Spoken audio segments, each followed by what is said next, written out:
हो गया।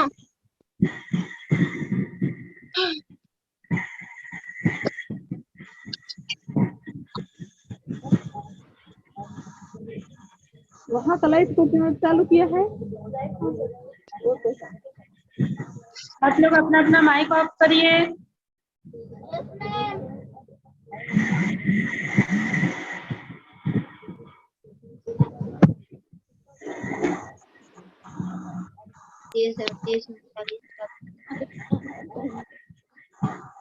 सभी लोग अपना माइक ऑफ कर दीजिए।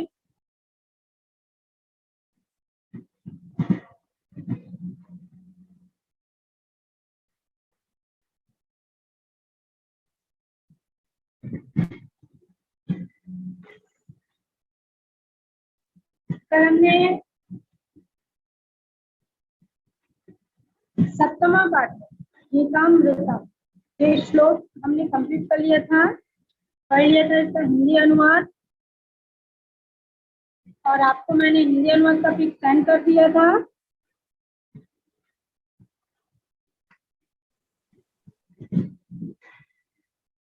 बोलिए, आंसर दीजिए। आपको गीतामृतम चैप्टर में से हिंदी अनुवाद आपने लिख लिया श्लोक का? Yes ma'am. यस मैम, लिखिए। ओके, तो आज हम करेंगे अभ्यास प्रश्न। ठीक है, अभ्यास प्रश्न में ऊपर आपको दिख रहा है शब्दार्थ। Okay, okay ma'am. कॉपी में लिखना है। देखिए, वासांसी का मतलब दिया है वस्त्र या कपड़े, जीर्णानी का मतलब है पुराने सड़े गले, क्लेदयंती का मतलब है गीला करते हैं, जातस्य का मतलब है उत्पन्न हुए ही, ध्रुव का मतलब है निश्चित, शोचितुम का मतलब है सोचने के लिए, अहर्षि का मतलब है योग्य हो, अपरिहार्य मतलब होता है अटल, ग्लानि मतलब होता है हानि, सृजाम्यहम मतलब होता है मैं जन्म लेता हूँ, पार्थ मतलब होता है अर्जुन। तो इस शब्दार्थ को कॉपी में लिखना है। ठीक है, अब है अभ्यास प्रश्न। अभ्यास प्रश्न में सबसे पहले आपको दिया है संस्कृत में उत्तर लिखिए। तो फर्स्ट क्वेश्चन है कीदृशम शरीरम विहाय देहि नव शरीरम। हाँ, ये कौन कर रहा है?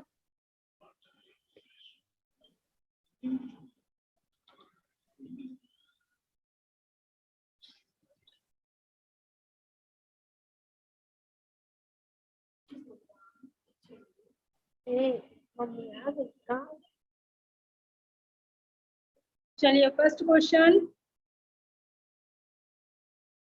कीदृशम शरीरम विहाय देहि नव शरीरम धारयति। ठीक, तो नए शरीर को धारण करने के लिए कौन सा शरीर का त्याग करना पड़ता है? तो मैंने बताया था ना आपको, पुराने शरीर का त्याग करके आत्मा नए शरीर में जाती है। तो आंसर होगा जीर्णानि शरीरम विहाय देहि नव शरीरम धारयति। पुराने शरीर को छोड़कर नए शरीर को धारण करते हैं। फिर है शस्त्राणि कम न छेदन्ति। तो शस्त्र किसे नहीं छेद कर पाती है? तो आंसर होगा आत्मानम शस्त्राणि न छेदन्ति। आत्मा को शरीर छेद नहीं कर सकती है। पावका कम न दहती। आग किसे जला नहीं सकती है? पावका कम न दहती का मतलब आग किसे जला नहीं सकती है? आपको मालूम है आग किसे जला नहीं सकती मुझे है? मालूम है। हाँ, बताओ। आत्मा को। हाँ, आग जला नहीं सकती है आत्मा को, ईश्वर किमर्थम संभवति, ईश्वर किमर्थम संभवति, ईश्वर किस चीज की स्थापना करने के लिए आते हैं, ईश्वर किस चीज की स्थापना करने के लिए आते हैं,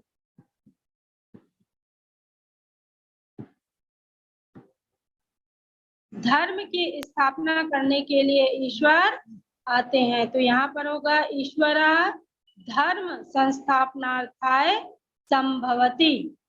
फिर है ज्ञानम कह लभते, तो ज्ञानम कह लभते का होगा श्रद्धावान लभते ज्ञानम। ये हो गया आपका क्वेश्चन आंसर कंप्लीट। अब Yes, आइए ma'am. श्लोक की पूर्ति कीजिए। रिक्त स्थान में आपको श्लोक दिया है और श्लोक की पूर्ति करनी है आपको। तो आपको दिया है नैनम छिंदंती शस्त्राणी, तो इसके आगे आएगा नैनम दहती पावका। क्या आएगा, नैनम दहती पावका। फिर सेकंड दिया है डैश ध्रुवम जन्म मृतस्य, तो क्या हो जाएगा जातस्य ही ध्रुव मृत्यु। आप श्लोक में देखेंगे तो आपको इसका आंसर पूरी तरह से मिल जाएगा। जातस्य ही ध्रुव मृत्यु।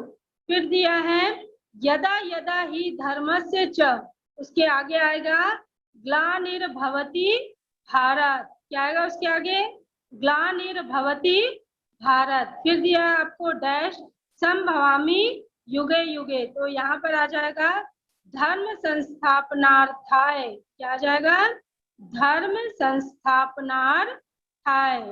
फिर श्रद्धावान लभते ज्ञानम, तो इसके आगे आएगा तत्परा सतेन्द्रिय। क्या आ जाएगा, तत्परा सतेन्द्रिय हो गया। फिर अब थर्ड क्वेश्चन बोल रहा है गीतामृतम पाठ के चौथे एवं पांचवें श्लोक को कंठस्थ कीजिए। तो आपका ये होमवर्क है आज का कि आप जो गीतामृतम में चौथा और पांचवा श्लोक दिया है उसे आज आप याद करेंगे। कल जब हम क्लास स्टार्ट करेंगे तो सभी स्टूडेंट मुझे ये चौथा और पांचवा श्लोक पढ़कर बताएंगे और कैमरा ऑन करके। Okay okay ma'am, okay ma'am. Okay, ma'am. इसके बाद फोर्थ क्वेश्चन दिया है आपको संस्कृत में अनुवाद कीजिए। तो संस्कृत में अनुवाद कीजिए में आत्मा मरती नहीं है, तो यहाँ पर क्या बनाएंगे हम संस्कृत में अनुवाद, आत्मा न म्रियते। क्या होगा, आत्मा न म्रियते। सेकंड है आत्मा को अग्नि जला नहीं सकती, तो इसका होगा आत्माम पावक न दहती।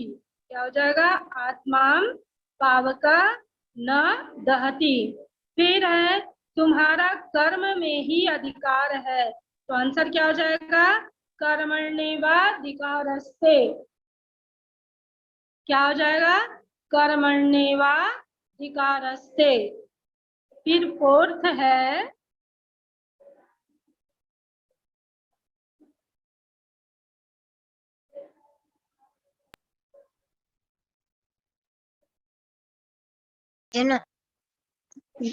फोर्थ है आपका फल की इच्छा मत करो। क्या कह रहा है, फल की इच्छा मत करो, तो क्या हो जाएगा उसका, आप बताएंगे आंसर मुझे।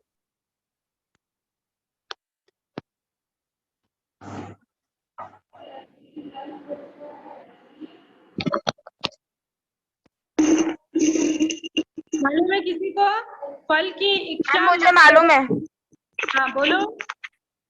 फलेषु इच्छा मा कुरु करो। क्या होगा, फलेषु इच्छाम मा कुरु।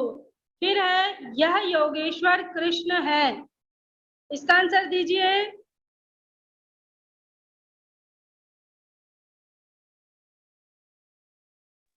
एस योगेश्वर कृष्ण अस्ति।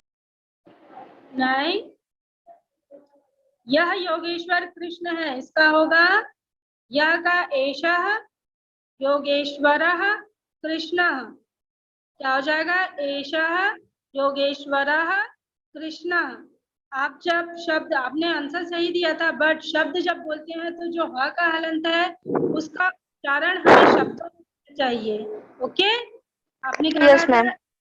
योगेश्वर कृष्ण, लेकिन ऐसा नहीं, इसको पूरा बोलिए, एषः योगेश्वरः कृष्ण।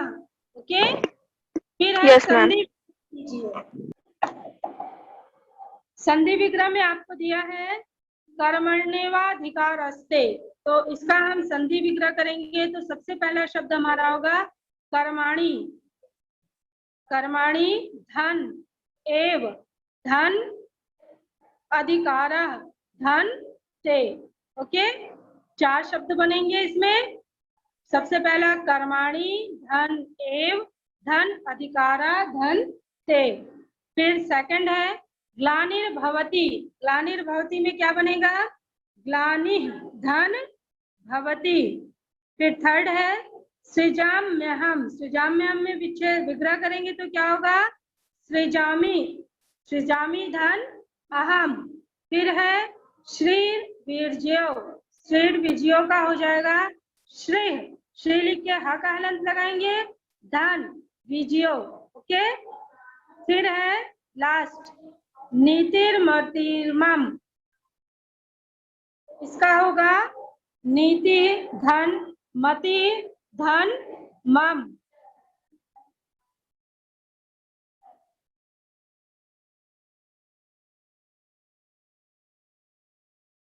Okay ma'am.